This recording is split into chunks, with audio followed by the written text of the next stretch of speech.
और इस वक्त बड़ी खबर आपको बता रहे हैं, जहां पर दिल्ली से बड़ी खबर आपको बता रहे हैं, बीजेपी की दूसरी लिस्ट जारी हो गई है। तो ये बड़ी खबर दिल्ली से, बीजेपी की दूसरी लिस्ट जारी। करनाल से मनोहर लाल लड़ेंगे चुनाव, नागपुर से नितिन गडकरी लड़ेंगे चुनाव, धारवाड़ से प्रहलाद जोशी लड़ेंगे चुनाव, फरीदाबाद से कृष्णपाल गुर्जर को टिकट। तो ये बड़ी खबर आपको बता रहे हैं दिल्ली से, जहां पर बीजेपी की दूसरी लिस्ट जारी हो गई है। और करनाल से मनोहर लाल चुनाव लड़ेंगे, तो वहीं नागपुर से नितिन गडकरी चुनाव लड़ेंगे, धारवाड़ से प्रहलाद जोशी लड़ेंगे चुनाव, फरीदाबाद से कृष्णपाल गुर्जर को टिकट दिया गया है। तो ये बड़ी खबर आपको बता रहे हैं, बीजेपी की दूसरी लिस्ट जारी हो गई है।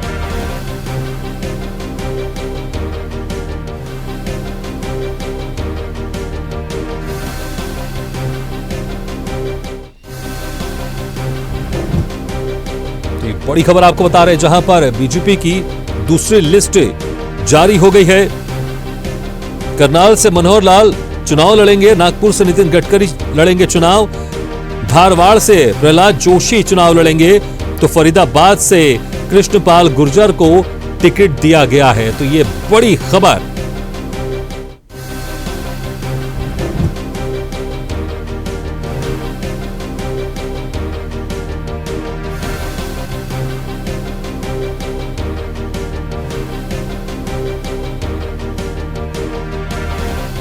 तो ये बड़ी खबर आपको बता रहे हैं, जिस तरह से बीजेपी की तरफ से पहली लिस्ट जारी कर दी गई है, उसमें तकरीबन 195 नाम सामने आए थे, और अब बीजेपी ने दूसरी लिस्ट भी जारी कर दी गई है। और मनोहर लाल, जो कि हरियाणा के मुख्यमंत्री रहे हैं, और जिस तरह से आज नए मुख्यमंत्री नायब सैनी ने पदभार ग्रहण किया, और मनोहर लाल ने अब अपने पद से इस्तीफा दे दिया था, और ऐसा माना ही जा रहा था कि वो लोकसभा का चुनाव लड़ेंगे, और उनको अब करनाल से टिकट दिया गया है मनोहर लाल को। तो नागपुर से नितिन गडकरी लड़ेंगे चुनाव। आपको बता दें कि नितिन गडकरी को लेकर जो उद्धव ठाकरे की शिवसेना है, उन्होंने कहीं ना कहीं आरोप लगाए थे, और नितिन गडकरी को महाविकास आघाड़ी में आकर चुनाव लड़ने का कहा था। उन्होंने कहा था कि बीजेपी की पहली लिस्ट जारी हो गई है, लेकिन नितिन गडकरी को टिकट नहीं दिया गया। लेकिन अब नितिन गडकरी को यहां से टिकट दे दिया गया। इस खबर पर और ज्यादा जानकारी के लिए बात करते हैं हमारे सहयोगी तनु वालिया। तनु, दूसरी लिस्ट बीजेपी ने जारी कर दी, कितने नाम सामने आए हैं? कुछ प्रमुख नाम तो हम यहां पर बता ही रहे हैं, और बताइए, डिटेल विस्तार से बताइए आप।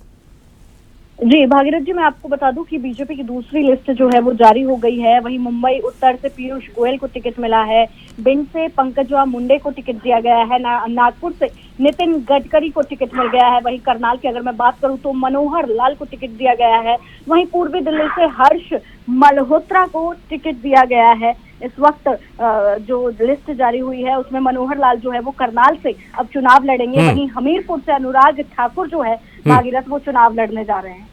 ठीक है तनु, अगर देखें 11 दिन के बाद, क्योंकि 2 मार्च को बीजेपी ने अपनी पहली लिस्ट जारी की थी, 195 नामों का ऐलान किया था। अब दूसरी लिस्ट सामने आ गई, 72 नामों का इसमें ऐलान किया गया है।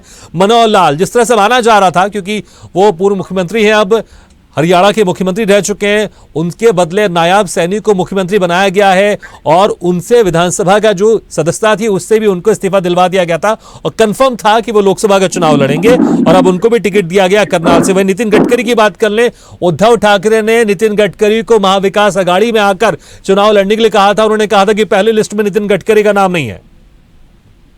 जी बिल्कुल भागीरथ जी, मैं आपको बता दूं कि करनाल से मनोहर लाल खट्टर को जो है वो टिकट दिया गया है। जिस तरीके से हमने देखा कि उन्होंने इस्तीफा दिया और एक बार फिर से क्या कहते हैं, अब उनको लोकसभा का टिकट मिल गया। वहीं मैं अगर दिल्ली की बात करूं तो पूर्वी दिल्ली से हर्ष मल्होत्रा जो है उनको टिकट मिल गया। वहीं नॉर्थ वेस्ट दिल्ली से जो योगेंद्र चंदोलिया है उनको टिकट मिला है। तो जैसे भागीरथ हम देख रहे थे कि जो नए फेसेस है बीजेपी उनको उतार रही है, और पुराने जो फेसेस है उनको इस बार थोड़ा सा इग्नोर किया गया। लेकिन हरियाणा की अगर मैं बात करूं तो जो दिल्ली एनसीआर के एरिया है, फरीदाबाद की अगर बात की जाए तो कृष्णपाल गुर्जर को टिकट मिल गया।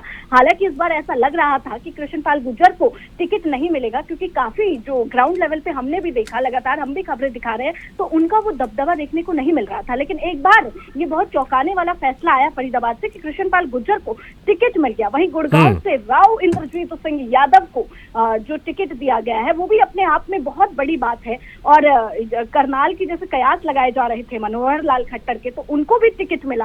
तो काफी नए नए जो फेसेस है वो भी एड ऑन हुए हैं इस बार भागीरथ। बिल्कुल बिल्कुल, और जिसमें आप कह रहे हैं कि बहुत सारे इसमें नए फैसलों को, नए चेहरों को मौका दिया गया है। बिल्कुल, क्योंकि हमने देखा बहुत सारे जो लोकसभा सांसद थे उनको विधानसभा में उतारा गया था बीजेपी की तरफ से एक खास रणनीति के तहत। वो रणनीति काम आई और वहां पर मध्य प्रदेश में, छत्तीसगढ़ में, राजस्थान में बीजेपी की सरकार बनी। अब यहां पर भी खास रणनीति अपनाई जा रही है, नए चेहरों को मौका दिया जा रहा है। तो बहुत बहुत शुक्रिया इस तमाम जानकारी के लिए।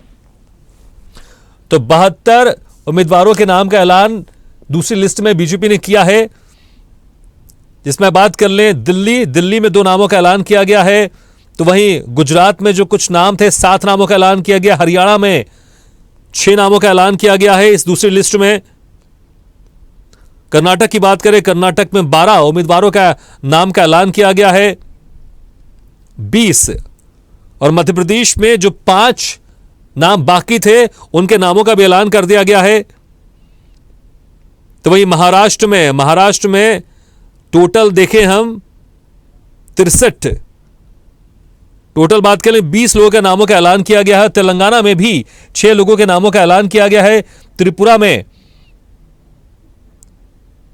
1 नाम का ऐलान किया, उत्तराखंड में 2 नामों का ऐलान किया गया है। तो ऐसे टोटल मिला के 72 नामों का ऐलान किया गया है, जिसमें खास तौर से मनोहर लाल जो कि हरियाणा के मुख्यमंत्री थे, 2 दिन में बहुत कुछ हरियाणा में बदला है। नायब सैनी ने शपथ लिया और विधानसभा में अपना बहुमत भी पारित कर दिया और इस्तीफा दिया था मनोहर लाल ने। ऐसा कंफर्म था कि लोकसभा चुनाव लड़ेंगे।